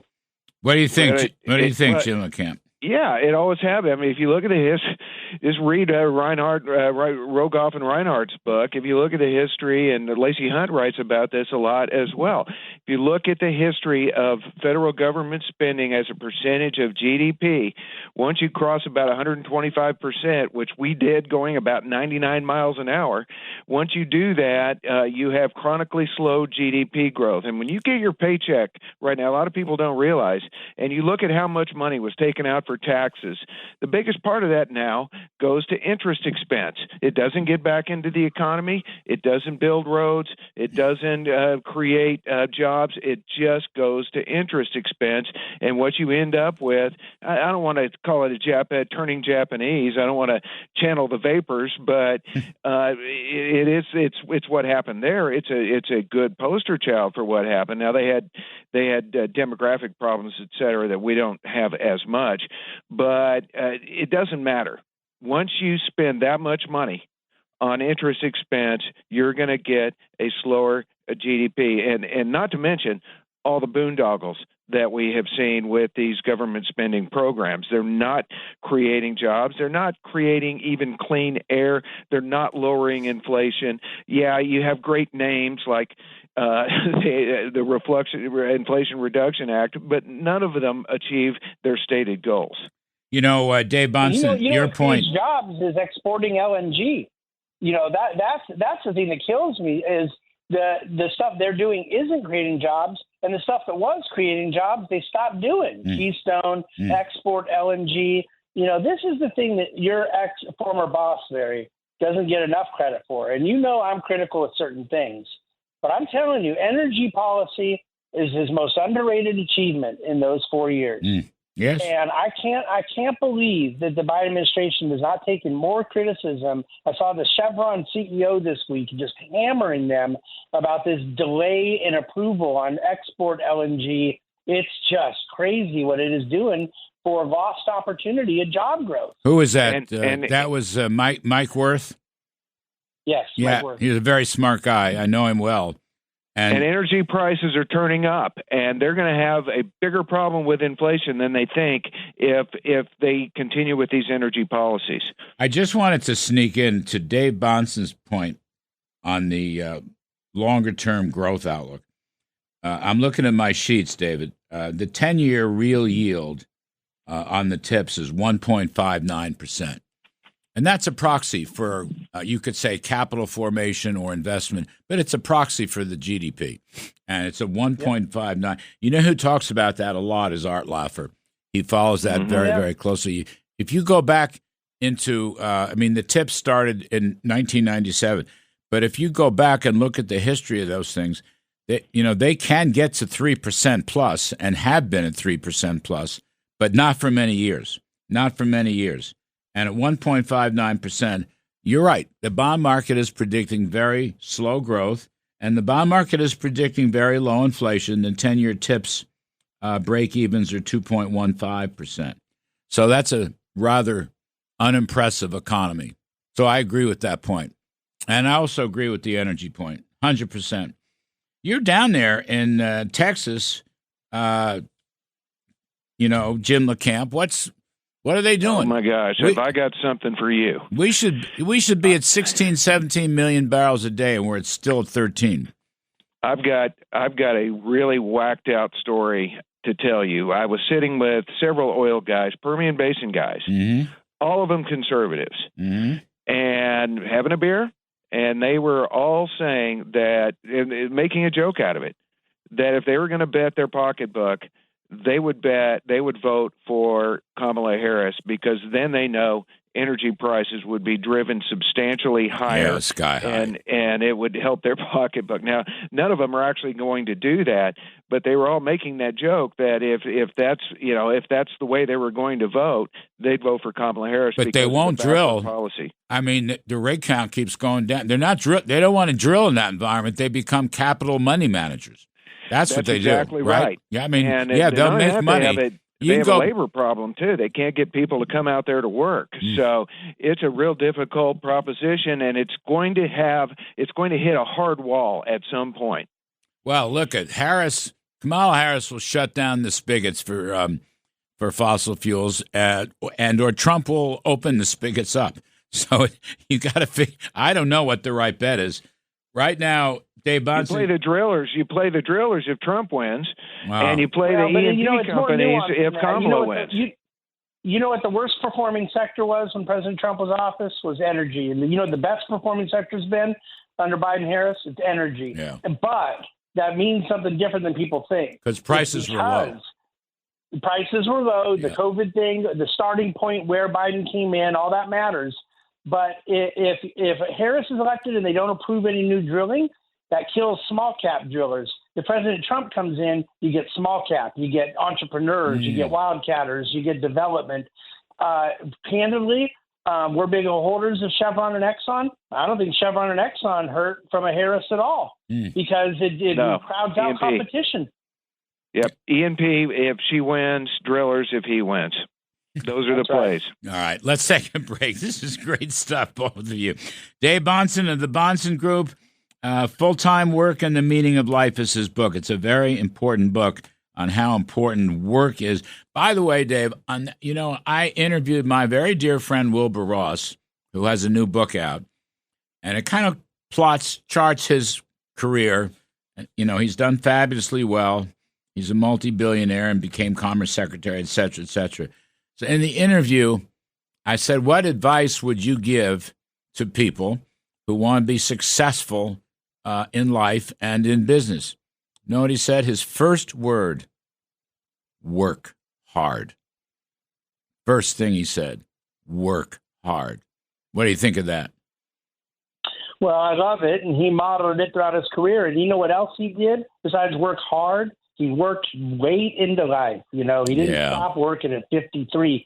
He had $1 billion in his 50s. He kept working in his 60s and 70s. Jeez, I love it. I know somebody else is still working late in life, but I'm not going to mention any names. But I will say we have to take a commercial break. David Bonson of the Bonson Group, Jim LeCamp of Morgan Stanley. Keep on working. I'm Kudlow. I'll be right back. This is the Larry Kudlow Show.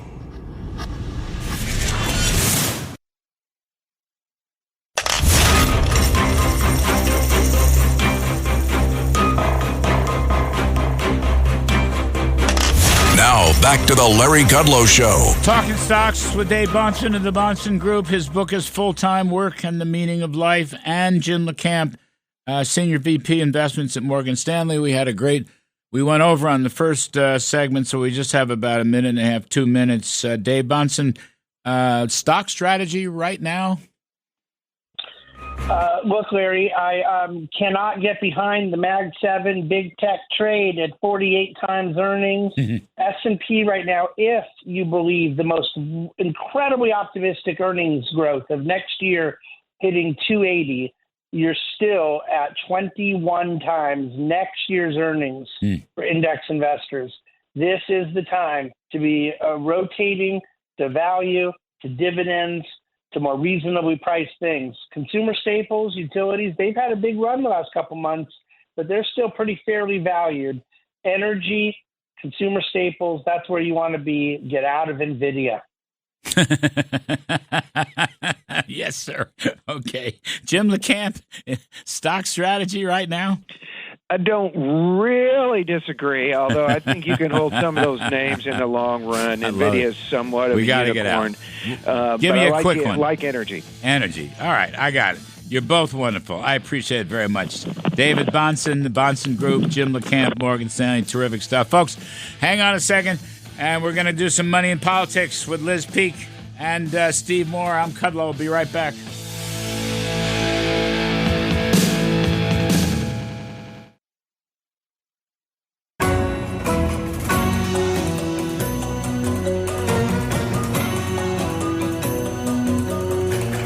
From Wall Street to the White House, this is the Larry Kudlow Show. Now, it's time for Protecting Your Investments, sponsored by Colonial Metals Group. Here's Larry Kudlow. Hello, folks. I'm Larry Kudlow. This is Protecting Your Investments, sponsored by Colonial Metals. Today, as usual, we're talking about protecting your investment by keeping a sharp eye on money and politics. And let me just add, gold prices are up around $2,600 per troy ounce. So, Money in Politics, we bring in Liz Peek, Fox News contributor, syndicated columnist. We bring in Steve Moore, Committee to Unleash Prosperity, WABC radio host of More Money, which plays right after this show on many of these same stations, and the author of The Trump Economic Miracle. Woo! Along with somebody named Art Laffer. Who is that? How's the book selling, Steve Moore? Well, Larry, you're the kind of first person to officially announce it. It comes out next week. Oh, we're good. Going to, Arthur and I want to come on your show because it's the number one business show in America. I want you to come on set, both of you. We'd love to. And by the way, just one quick thing. Guess who came up with the title, The Trump Economic Miracle? Trump. Yes. How's that? We were originally going to call it Trumponomics 2.0, and we showed it to Trump, and he goes, I don't like that title. Call it the Trump Economic Miracle. I knew it. I get a free copy for that guest. You do. It's really... And so does Liz. All right, terrific stuff. Now, Liz, I want to begin with you. You wrote this really tough, slashing article. I'm reading it from The Hill. Why is Kamala Harris keeping voters in the dark on her energy agenda, kowtowing to the climate zealots currently running unchecked in the Biden-Harris White House will lead to soaring electricity costs and clobber our country's ability to compete in the industries of the future, such as artificial intelligence. Whoa, it's actually quite good, Liz. Anyway, I want you to expand on this column, please. Well, I mean, look, I think we all know that AI and also mining cryptocurrencies take an enormous amount of power. And yesterday, there was an announcement that Microsoft was teaming up with a group to restart 3 Mile Island, Larry, a nuclear power plant that almost had a very serious accident and basically has been defunct for many years because people are so freaked out about nuclear power. But why are they doing that? Because it's all about AI and powering AI. The demands for electricity over the next 10 to 20 years, if AI progresses as people think, are going to be staggeringly large. And Kamala Harris, Joe Biden, their energy policy has already led to electricity prices, which, by the way, have been stable and low for decades, going up more than 20%. And they will continue to rise rapidly because they're pushing electrification on an electric grid and infrastructure that's not ready, that is increasingly powered by high-cost wind and solar energy, and not making any accommodation, basically, for the rising cost of the power that these industries are going to need. So my point, and I don't think I've said it very well here, is that energy is probably more important today, looking forward, than it has ever been in our country. Everything that Kamala Harris and Joe Biden want to do and have done about energy will make costs go up. And that's going to put the United States at a huge disadvantage. Steve Moore, pre-pandemic, Trump had, with his energy policies, opening up the fossil fuel spigots, we had 13 million barrels a day production of oil. Now, the Bidens brag that we have 13 million barrels a day or 13.1 million barrels a day. Yeah. But that just basically means over the past 5 years, we've flatlined. And we shouldn't have flatlined. I mean, I think your studies show 14, 15, or 16 million barrels a day if they kept the spigots open. That's right.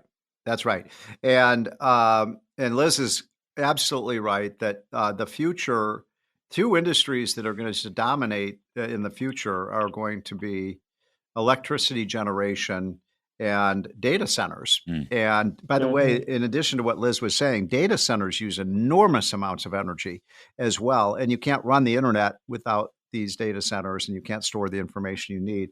I would add one other thing that we just had an item a couple of weeks ago in the hotline that I think everybody should be aware of, which is here we are in the year 2024, and there's still 1 billion people on the planet, 1 billion people, 3 times the entire population of the United States, that don't have access to reliable electric power. And I'm talking about to turn the lights on, to cook their meals, to run their industries. And a large part of this is because these lunatic climate change people with World Bank money and U.S. tax dollars go to these countries and say, oh, don't build coal plants, don't build natural gas plants. Don't build nuclear power plants. Use wind and solar. Well, wind and solar doesn't work. I mean, it can. It's a fringe form of energy, and Liz is onto something there. If you really want to ruin the American economy, disrupt our energy supply, and I don't have a problem with windmills in Massachusetts and so on, or solar power in Phoenix, but you cannot run a $26 trillion economy with windmills. It's the dumbest thing I ever heard. Well, I think that's right. But Liz, you know, in a sense, your column is a rhetorical question because you know what Kamala Harris is going to do if she wins. Yes. And as you point out, you got guys like Senator Ed Markey of Massachusetts, who's a climate extremist, and Bernie Sanders, another climate extremist. You know, they're just saying, oh, we know what she believes. Whatever she says now, we really know what she believes. And what Bernie Sanders even admitted that, by the way, in his interview last week. He said, we all know what she's going to do. Yeah, no, Liz quotes him and says, Harris was doing just what she thinks is right in order to win the election. Yeah, right. So... Yeah, and you know what? A couple of things on this. First of all, it is true that oil production is finally 13.2 million barrels a day or whatever, but there is a lead and a lag time. Right. And I want to point out that right now we are running under 600 rotary rigs in the United States drilling for oil. Under Trump, that number was over 1,000. And it takes a while for drilling activity to produce oil, obviously, although now the lead time is shortened because of fracking. But the reality is the Biden-Harris administration is benefiting from the fact that there was substantial oil field investment during the Trump years, not because that has happened under their watch. In fact, they've done everything possible to stifle it, including slow-walking drilling permits, making royalties more expensive, et cetera. So that's one thing. But I also want to call your attention to a new New York Times poll out yesterday that shows Harris and Trump tied. And when asked whether Harris believes what she says, 34% of the respondents said, yeah, she means what she says. She says what she means. 60% say the same of Trump. I don't think people are buying what Harris is selling because she's a phony. And that's coming across, I think, to everybody. You know, Steve, another point. They've stopped LNG exports. That's utter insanity because it's not only it would kill jobs. You can't make any more LNG installations or so forth. But we should be exporting natural gas to Europe. You better believe it, right? Because otherwise Europe depends on Russia, and we should be exporting LNG to Asia and even to China because it is clean burning fuel. In fact, the Europeans, the greenies, agreed to reschedule now, in addition to windmills and solar, natural gas is good. It's okay. But Biden stopped it. The LNG export, that's insanity. Yeah, look, I think that the two ends are the energies of the future. Nuclear power, which is the cleanest form of energy. And by the way, you are so right that this was a big deal, by the way, this reopening of the 3 Mile Island. I think we all are old enough to remember when that accident happened. And it happened right at about the time that there was a very famous anti-nuclear movie called The China Syndrome. Do you guys remember that one? About, my God. And so there was a Hollywood, it was just, a kind of Hollywood media frenzy about how dangerous nuclear power was. And there was an old joke back then, by the way, that more people died in the backseat of Ted Kennedy's car than died at 3 Mile Island. Yes. And it happened to be true. Right. So nuclear is, but they have, by the way, they now have these smaller nuclear reactors that can, that aren't massive structures that could, provide enough electric power for a town of 60 or 80 or 100,000 people. And that might be the future. But natural gas is so cheap now. We should be using our natural gas and our nuclear power. One other quick point, Larry. What Trump keeps saying in these debates, Russia would not have invaded Ukraine if I had still been president. He doesn't finish the point. He doesn't explain to America why that is. And the real reason is Russia would never have had the money to invade Ukraine if we just continued to build LNG terminals, export our abundant natural gas at cheap prices to the Europeans. Russia would have been out of business. They wouldn't have had the money to roll those tanks into the Ukraine. At $40 a barrel, some such, Russia has no money. Iran has no money. But at $90 or $100 or more, that's right. They got a lot of money. Yeah. And even today, oil's a little soft. Jim LeCamp was just on. He thinks it's going to be an oil rally. But whatever, it's around $75, okay? Yeah. That still makes Russia very rich. That still makes Iran very rich. You're 100% right. The national security implications of cutting off the fossil fuel spigots are unbelievably negative for the United States. Let's take a break, kids. We'll come back. Liz Peek, Fox News contributor. Steve Moore, The Trump Economic Miracle. That's his book with Art Laffer. Steve's Unleashed Prosperity, and WABC Radio, host of More Money, which comes right after this show on many of these very same stations. We'll be right back with Money and Politics. Larry Kudlow.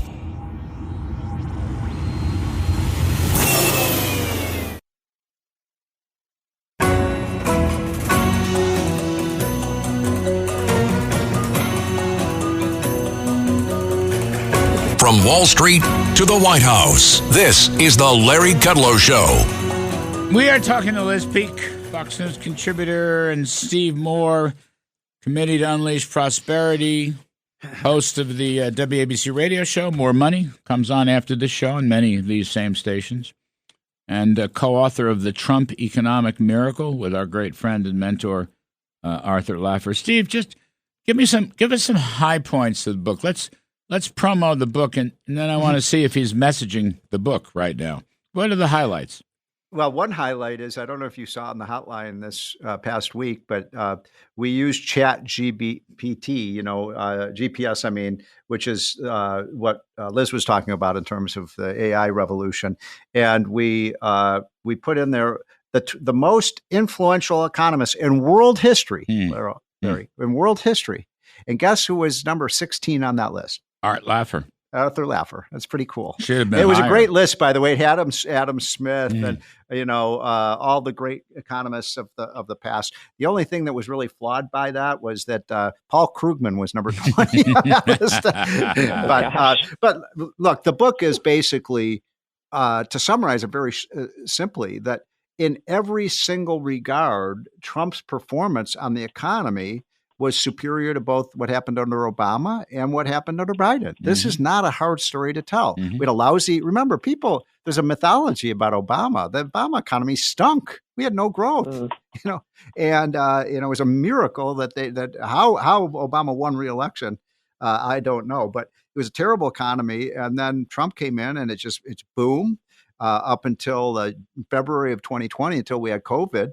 But even accounting for COVID, and then you look at every statistic, whether it's small business conditions, whether it's the stock market, even adjusted for inflation, still higher under Trump than under Biden, Kamala.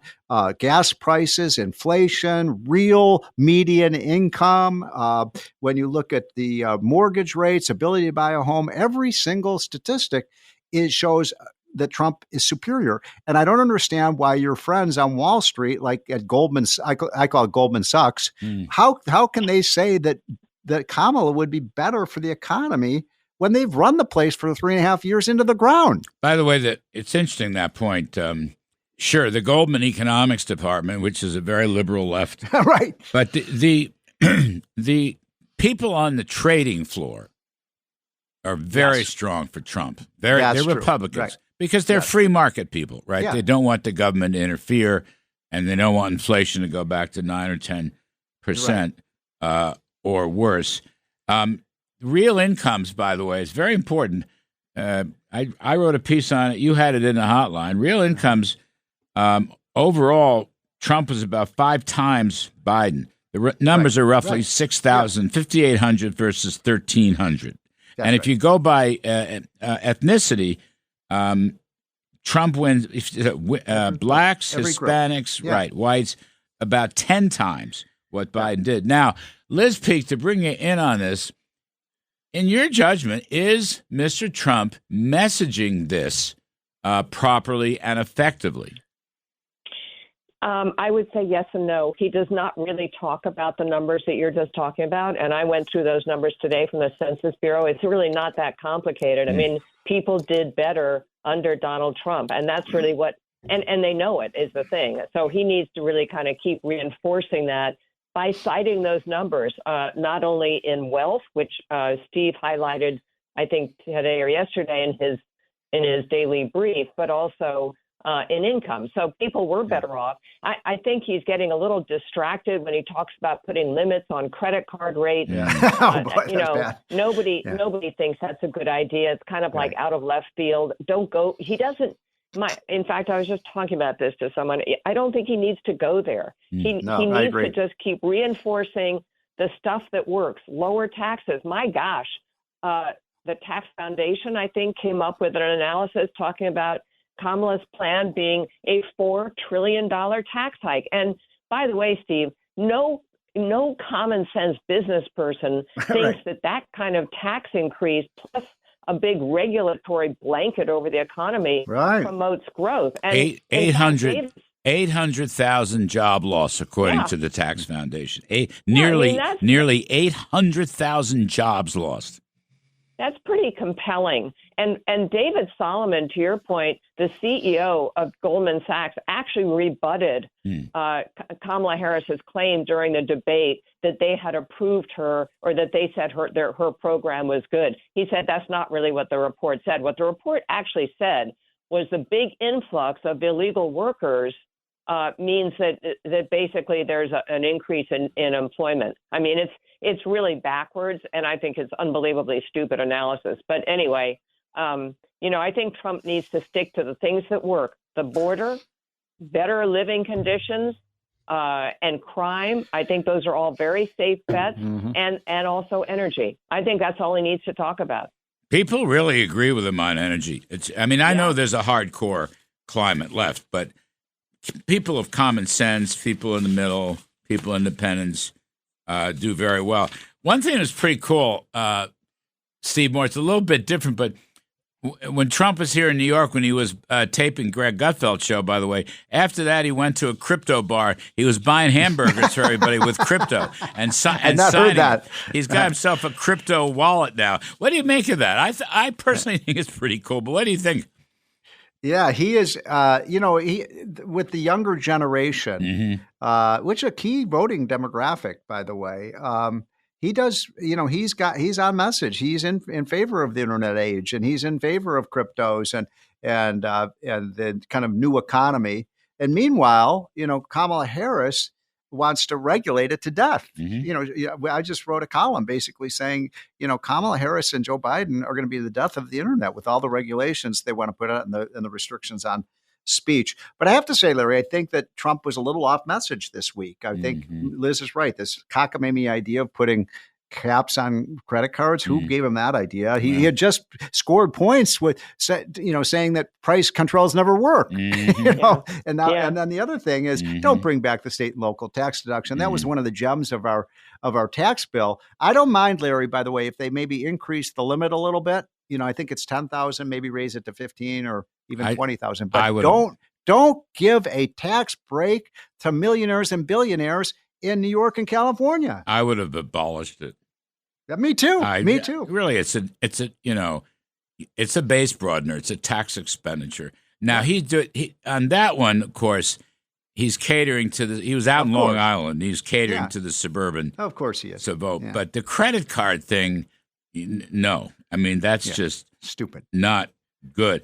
Liz, I just wanted to know if you had a crypto wallet. Got yourself a new crypto wallet? I actually tried to buy crypto. I don't know why I got sort of sidetracked by reporting requirements and stuff like that. I don't know the need for it right now, Larry. I thought I was doing it to sort of just experiment, if you will. And I feel sort of out of touch that I haven't done it. So the answer is no, and I kind of wish I had. I think it's too hard. I think it's a little hard to tap into it. I think that's one of the problems, but we hope he stays on message.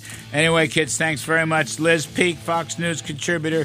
Steve Moore is going to come up many of these same stations, WABC, More Money, and the Trump Economic Miracle with Art Laffer. I'm Kudlow.